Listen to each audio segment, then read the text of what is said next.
ಐತಿಹಾಸಿಕ ಬೆಳಗಾವಿ ಜಿಲ್ಲೆಯ ಚೆನ್ನಮ್ಮನ ಕಿತ್ತೂರಿನಲ್ಲಿ ಕ್ರಾಂತಿವೀರ ಸಂಗೊಳ್ಳಿ ರಾಯಣ್ಣ ಯುವ ಸಂಘಟನೆಯಿಂದ ಪ್ರಥಮ ಸ್ವಾತಂತ್ರ್ಯದ ರೂವಾರಿ ಕ್ರಾಂತಿವೀರ ಸಂಗೊಳ್ಳಿ ರಾಯಣ್ಣನ 229ನೇ ಜಯಂತಿ ಉತ್ಸವವನ್ನು ಚೆನ್ನಮ್ಮನ ಸರ್ಕಲ್ನಲ್ಲಿ ಪ್ರತಿ ವರ್ಷದಂತೆ ಈ ವರ್ಷವೂ ಅತಿ ವಿಜೃಂಭಣೆಯಿಂದ ಆಚರಿಸಲಾಯಿತು. ಇನ್ನು ಈ ಕಾರ್ಯಕ್ರಮದಲ್ಲಿ ಸಂಘಟನೆಯ ಅಧ್ಯಕ್ಷರು ಮತ್ತು ಪಟ್ಟಣ ಪಂಚಾಯಿತಿ ಅಧ್ಯಕ್ಷರಾದ ಜೈ ಸಿದ್ದರಾಮಯ್ಯ ಮಾರಿಹಾಳ್, ಮಾಜಿ ತಾಲೂಕು ಪಂಚಾಯಿತಿ ಅಧ್ಯಕ್ಷರಾದ ಬಸವರಾಜ ಸಂಗೊಳ್ಳಿ, ಬಸವದಳದ ರಾಷ್ಟ್ರೀಯ ಅಧ್ಯಕ್ಷರಾದ ಅಶೋಕ್ ಅಳ್ಳಾವರ್ ಅವರು ಮಾತನಾಡಿದರು. ಪ್ರವೀಣ್ ಜಕ್ಕನಗೌಡ್ರ, ಚಂದ್ರಗೌಡ ಪಾಟೀಲ್, ಪಟ್ಟಣ ಪಂಚಾಯಿತಿ ಸದಸ್ಯರಾದ ಅಶ್ವಕ್ಷ ಶೂತಗಟ್ಟಿ, ಇಂಜಿನಿಯರ್ ಮಹಾಂತೇಶ್ ಗಜಪತಿ, ಶಿವಪ್ಪ ಚಿನ್ನನವರ್, ರಾಯಣ್ಣ, ಸಂಘಟನೆಯ ಸದಸ್ಯರುಗಳಾದ ಸತೀಶ್ ನಾಯ್ಕರ್, ಕಿರಣ್ ವರಗನ್ನವರ್, ಕಿಶನ್ ಕರಬಸನ್ನವರ್, ವಿನಾಯಕ್ ಮನುಕುಪ್ಪಿ, ಅಜಯ್ ಹಿರೇಮಠ್ ಸೇರಿದಂತೆ ಆಟೋ ಚಾಲಕರು, ರಾಯಣ್ಣನ ಅಭಿಮಾನಿಗಳು ಈ ಕಾರ್ಯಕ್ರಮದಲ್ಲಿ ಉಪಸ್ಥಿತರಿದ್ದರು.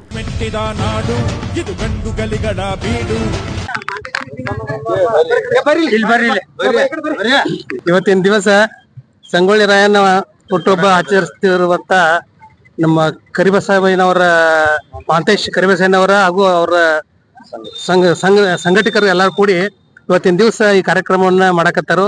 ಇಲ್ಲಿ ಈ ಕಾರ್ಯಕ್ರಮಕ್ಕೆ ಬಂದಿರತಕ್ಕಂತ ನಮ್ಮ ಪಟ್ಟಣ ಪಂಚಾಯತಿ ಅಧ್ಯಕ್ಷರು, ನಮ್ಮ ಚಂದ್ರಗೌಡರು, ಇನ್ನು ಪಂಚಾಯತಿ ಸದಸ್ಯರು ಹಾಗೂ ಎಲ್ಲ ಗೆಳೆಯರಿಗೆ ಇವತ್ತಿನ ದಿವಸ ಸಂಗೊಳ್ಳಿ ರಾಯಣ್ಣ ಹುಟ್ಟುಹಬ್ಬದ ಶುಭಾಶಯಗಳು ಹಾಗೆ ಸ್ವಾತಂತ್ರ್ಯ ದಿವಸದ ಶುಭಾಶಯಗಳನ್ನ ತಿಳಿಸ್ತೇನೆ. ಕ್ರಾಂತಿವೀರ ಸಂಗೊಳ್ಳಿ ರಾಯಣ್ಣನಿಗೆ, ಕಿತ್ತೂರು ಚೆನ್ನಮ್ಮನಿಗೆ, ಹುಟ್ಟೂರು ಬಾಳಪ್ಪನಿಗೆ, ಕ್ರಾಂತಿವೀರ ಸಂಗೊಳ್ಳಿ ರಾಯಣ್ಣನಿಗೆ, ಕ್ರಾಂತಿವೀರ ಸಂಗೊಳ್ಳಿ ರಾಯಣ್ಣ ಸಂಘಟನೆಗೆ. ಇವತ್ತಿನ ವೀರಶೂರ ಸಂಗೊಳ್ಳಿ ರಾಯಣ್ಣನವರ ಜನ್ಮ ದಿನದಂದು ಇವತ್ತಿನ ಈ ಕಾರ್ಯಕ್ರಮಕ್ಕೆ ಆಗಮಿಸಿದಂತ ನಮ್ಮ ಪಟ್ಟಣ ಪಂಚಾಯತಿಯ ಅಧ್ಯಕ್ಷರಾದಂತ ಸಿದ್ದಣ್ಣ ಮಾರಿಹಾಳ್ರವರೇ ಹಾಗೂ ನಮ್ಮ ರಾಯಣ್ಣ ಸಂಘದ ರಾಜ್ಯಾಧ್ಯಕ್ಷರಾದ ಮಹೇಶ್ ಕರಬಸನವರೇ ಹಾಗೂ ನಮ್ಮ ಚಂದ್ರಗೌಡ್ರವರೇ, ಇನ್ನುಳಿದ ಎಲ್ಲ ರಾಯಣ್ಣನ ಅಭಿಮಾನಿ ಬಂಧುಗಳೇ, ಈ ಸಂದರ್ಭದಲ್ಲಿ ಒಂದ್ ಎರಡು ಮಾತನ್ನ ನಾನು ಹೇಳಲು ಇಚ್ಛೆ ಪಡ್ತಾ ಇದ್ದೇನೆ. ಒಂದೇದು ಏನಪ್ಪಾ ಅಂತಂದ್ರೆ 1824ರಲ್ಲಿ ಏನು ವೀರರಾಣಿ ಕಿತ್ತೂರು ಚೆನ್ನಮ್ಮನವರಿಗೆ ಜಯವು ಸಿಕ್ಕಿತೋ ಆ ನಂತರದಲ್ಲಿ ಜಯವು ಸಿಕ್ತು ನಮಗೆ 1824ರಲ್ಲಿ ಪ್ರಪ್ರಥಮ ಸ್ವಾತಂತ್ರ್ಯ ಸಂಗ್ರಾಮ ಅಂತೇಳಿ ನಾವು ತಿಳ್ಕೊಬೇಕಾಗತ್ತೆ.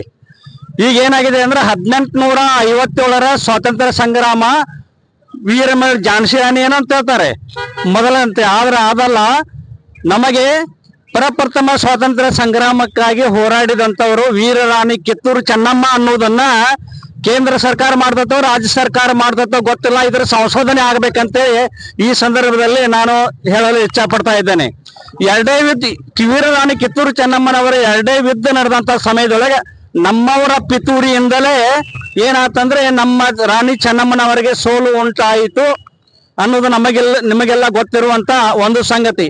ಸೋಲು ಉಂಟಾದಂತ ಸಂದರ್ಭದೊಳಗೆ ಸೂರ ಸಂಗೊಳ್ಳಿ ರಾಯಣ್ಣನವರು ಕಿತ್ತೂರಿಗೆ ಮರಳಿ ಸ್ವಾತಂತ್ರ್ಯವನ್ನ ತರಬೇಕನ್ನುವಂತ ಉದ್ದೇಶಕ್ಕಾಗಿ ಒಂದು ದೊಡ್ಡ ಸೈನ್ಯವನ್ನು ಕಟ್ಟಿ ಹೋರಾಟವನ್ನು ಮಾಡ್ತಾ ಇದ್ದಾರೆ.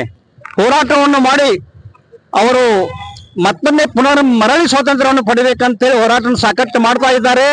ಆದರೆ ನಮ್ಮವರ ಪಿತೂರಿಯಿಂದಲೇ ರಾಯಣ್ಣನವರನ್ನು ಹಿಡಿದುಕೊಡುವಂತ ಸಂದರ್ಭ ಬಂದು ಒದಗ್ತಾ ಇದೆ.